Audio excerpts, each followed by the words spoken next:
is Rebecca Schissel-Marshall with Whole Body Upgrade, a podcast to help you get unstuck, feel better, and have more energy.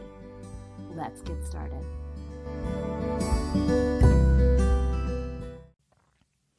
I'd like to begin today, as we always do, by welcoming in the directions. I welcome in the great direction of the east, and the direction of the south, and the fiery passion that's in the south, and the clearing and transformation of the west, and the guidance from the north. I welcome in the direction that is above, the direction that is below, and the most important direction that is within. I welcome in all the elements and the healing ancestors who have lived well and died well, and all of our helping, compassionate guides. We are here today on the land of the Creek and the Cherokee in what is now known as Athens, Georgia. Hello, dear ones. I'm so glad to be with you here today. I was practicing some of my own medicine yesterday and today in the woods, and I was just marveling at how much I actually love this practice of the 5 wellness bodies and the centered wellness framework, and how much this process has been so beneficial in my life.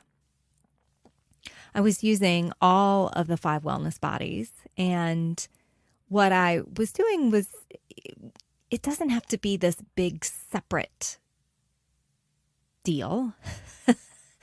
It was as I was running down the path, or at least my version of running. My husband would probably laugh.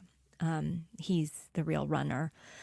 Mine's kind of like jogging, walking, hiking, running together. But as I was going down the path, so I was moving my body, right? I was feeling good because I was moving my body. My body has lots of energy and emotions, and moving it helps to process it through. I was also connecting very specifically with the breath. It becomes almost like a meditation for me. I was making sure I was present, feeling my body. And I was watching the thoughts as they would arise, noticing them, bringing in thoughts that I want to feel and the thoughts that I was not wanting to believe anymore, and watching them go. I was also using some of the mind-body tools that I typically use with myself and on my clients, just noticing what came up in the body and asking what message that had. And then I was having conversations with my guides, the trees, and I was also watching for signs. And I was thinking, I might do another episode about that. But basically, I was walking through in this 1 hour in the woods. I was going through all of my wellness bodies, taking care of their needs in a 1 hour process while I was also getting exercise. And I walked out of the woods feeling energized and revitalized. And you know, that is no small statement. We're in the middle of a pandemic. And the process to me is just really so encompassing that I was just feeling so grateful for this perspective many years ago. And I found that through this process that really this multimodal approach it's pivotal to have all of those pieces there. And part of this process, through all of it, through all 5 wellness bodies, there's a piece that kind of underlies each aspect of those wellness bodies. It's a thread that connects them all. And without it, the 5 wellness bodies are just disconnected. And this pivotal piece is self-compassion.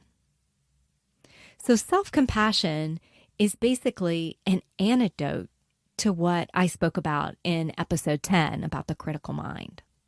When we have that critical voice in our head, we need something to counteract it.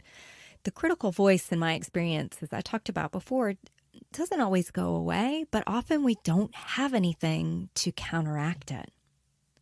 I think that many of us are missing self-compassion in our lives.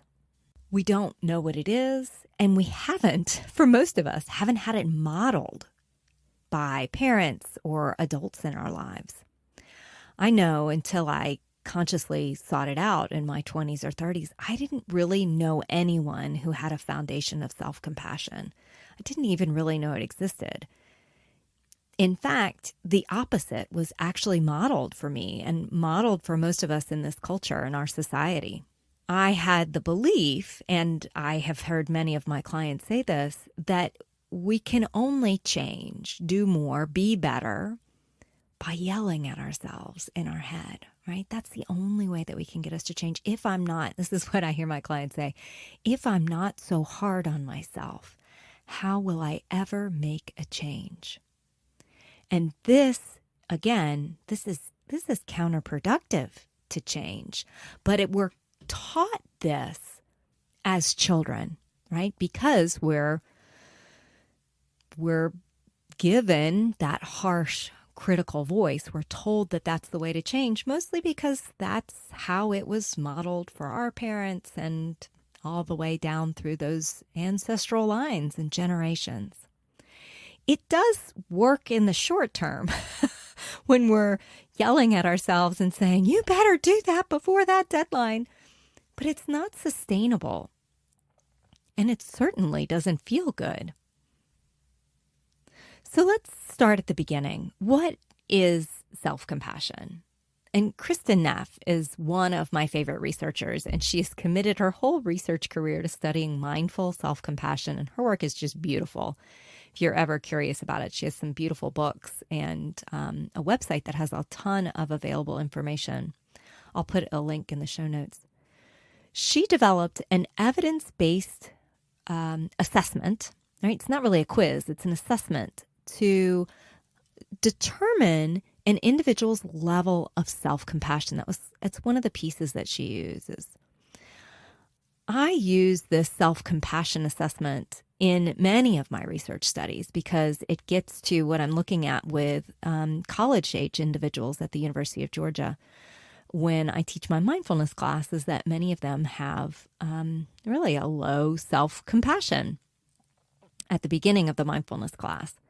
So I use this tool, and part of the reason that we measure self-compassion, and so I'm teaching a mindfulness class, and I use this self-compassion tool because there's some really great evidence that teaching mindfulness just in and of itself, not specific to self-compassion, does increase self-compassion in individuals. So mindfulness is a wonderful tool for increasing self-compassion. So Dr. Neff, I'm going to share something that Dr. Neff says because I think that the way that she talks about it, speaks about it, is so helpful. Dr. Neff says, instead of mercilessly judging and criticizing yourself for various inadequacies or shortcomings, self-compassion means you are kind and understanding when confronted with personal failings. After all, whoever said you were supposed to be perfect? I just love that. She's so good. In that space of allowing ourselves to have a difficult time, to have a hard time, to be struggling or wishing things are different, that we can show up for ourselves in that way with kindness, with compassion. And most of us don't have that experience. We show up for ourselves most of our lives living with that place in the critical voice. So when we want that place of kindness and compassion, many of us look to others to do this for us.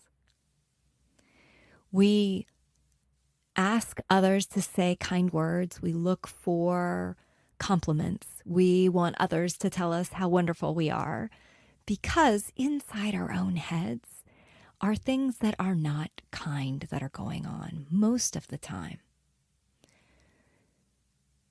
When we show up for ourselves with compassion, we listen. We know it's hard. We see that part of us that is really struggling, and that wants it to be different. And we can be there for that part of ourselves that is sad, that is angry, that is all the emotions that come up. We can be there for that part of us, being able to just hold the space of, yeah, this is really tough, right? It's not about making it go away or making things better. That's not, again, it's not sustainable, and it's not realistic, because life is half positive and half negative. Just knowing that in and of itself is a huge perspective shift for most of us. We think things are supposed to be happy all the time, that we're supposed to be rainbows and unicorns and joyfulness, and it just isn't like that all the time. So here's the kicker. When we show up for ourselves, because we show up for that part of ourselves and we say, dang it, I know it is hard. I know this sucks right now. It doesn't mean that we have to sit there in that horrible situation. I can show up for myself in the same way and say, dang it, this is hard. I know you are suffering. I know this sucks, and I will help you be whoever you want to be. I will help you be whoever you want to be. One of my favorite phrases is, I love you exactly as you are, and I'll help you be whoever you want to be. That phrase really, to me, defines what self-compassion is. Like, yes, you can be angry. And how can I help? Right? Yes, you can be sad. And do we need to do something? Or is it just like a really crappy situation? You know, there are crappy situations. A tree, we once had a tree branch fall through the windshield of my car in my driveway at night, in the middle of the night. You know, just the situation. That was the fact line. We had it happen. And was it horrible? Yes. In the sense that it cost us, we had to pay our deductible on our car insurance. We had to live without a car for a long time while it was being fixed. And I could be with myself like, yeah, of course you're sad. Of course you didn't want it to go like that. And here we are. So what can we do to take care of ourselves? So this is the epitome of the opportunity to show up for ourselves and be whatever we've always wanted. We can be our own cheerleader. We can be our own therapist, our own confidant or warrior. We don't have to wait for another single second. We don't have to wait for another person. We can just show up and be present for ourselves. And when we show up for ourselves in that presence, in that compassion, I'm here. How can I help? It can be life-changing. I always like to think of it as having a best friend on speed dial all the time because it's with me. I'm in the middle of the woods, doesn't matter. I can access that kind and compassionate voice. So you can even begin to ask yourself, what would your best friend say to you? And that's what self-compassion looks like. That kind friend that's there that isn't going to stop loving you just because you accidentally deleted all your files on your computer, right? They're still going to love you. And they're still going to be there to hold your hand while you make it through the muck. And that's the internal voice that we want to learn and practice and have on constant replay. So if self-compassion is new to you, here are a few ways that you can begin to practice in your own life. First of all, as I mentioned, mindfulness or meditation is a very good practice for increasing self-compassion. You're showing up for yourself. It really is such a gift to be present and to be available. And if you're not familiar with mindfulness, if you haven't done mindfulness before, I have a course that I offer. It's called Everyday Mindfulness, and it's on my website. And I'll put a link in the show notes for that as well. And that course is just a 4-week do-it-yourself course with videos and audios that you can learn mindfulness, but there are 1,000 different places you can learn it. Thank goodness it's much more mainstream than it used to be. Another way of showing up for yourself with self-compassion is that same practice of imagining what your best friend would say to you. Right? Would your best friend say, "You are so stupid"?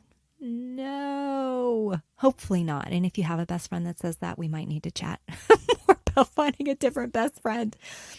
But your best friend is going to say like, "Oh, that sucks. I'm so sorry. Like, oh, I think you're wonderful, right? I just think you're just doing the best job. You're doing so great. I know this has been such a tough month, but here we are. We can do it together. I'll hold your hand. Let's go." Right? So thinking about what your best friend would say to you. And maybe it is like, yeah, let's curl up under the blankets and have a cup of tea. Like, that's okay. Sometimes you do need to grieve. Sometimes it's not about picking yourself up off the floor yet. Sometimes it's just being there in whatever emotion that you're feeling. That too is self-compassion. Another practice that you can do is placing your hand on your heart and saying something kind to yourself. It can be a reassurance that you're here for yourself, or just that you love yourself. Or it can be something like, "I see you trying so hard. I love you no matter what." Something that feels believable and, of course, compassionate and kind.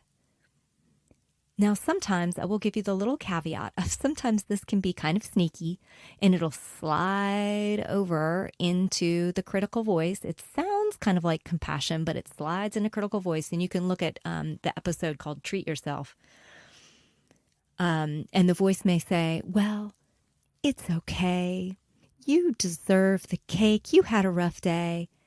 And I'll just give you the heads up that that is not compassion. Right? Another way that you can think about it is, what would love do? Would love allow you to eat something that makes you not feel good? Probably not. Love might say like, "Well, if you really want a treat, that cake might not feel you better, but maybe taking a nap will actually help you feel better. Sitting out in the sun, placing your feet on the dirt." Right? So many different ways to feel better. You can also practice loving kindness meditation for yourself. These are simple phrases, and there are lots of different options for this. But you can keep it really simple by just repeating the phrases, "May I be well. May I be happy. May I be free from suffering." And you can change those to pretty much anything that you would like that is kind and compassionate. You can also change it just to like breathing in, "I feel my breath." Breathing out, "I smile." Right? Something really simple. If these self-compassion exercises feel challenging, I will encourage you to do something that you love to do. Something that only takes 5 or 10 minutes of your time, but that is a real joy for you. Feeling the sun on your face or smelling a flower. I've gotten into the habit of, when I go grocery shopping, getting a small, inexpensive bunch of flowers because it feels like such a little love letter to myself each time I do that. So do something that lights you up every day and offer it to yourself as if you're offering a gift to your most cherished loved one. So there are many other things that you can do to practice self-compassion, and these are just a few starting points. I would love to hear what you think about them and when you practice them. So see if you can do one of these that I've suggested and just try to bring a little more self-compassion into your life. You don't have to be perfect. You don't have to do them all. Just try one thing, one more word of kindness for yourself. All right, friends. Thank you so much for listening. I'll see you next time. Take good care of yourself.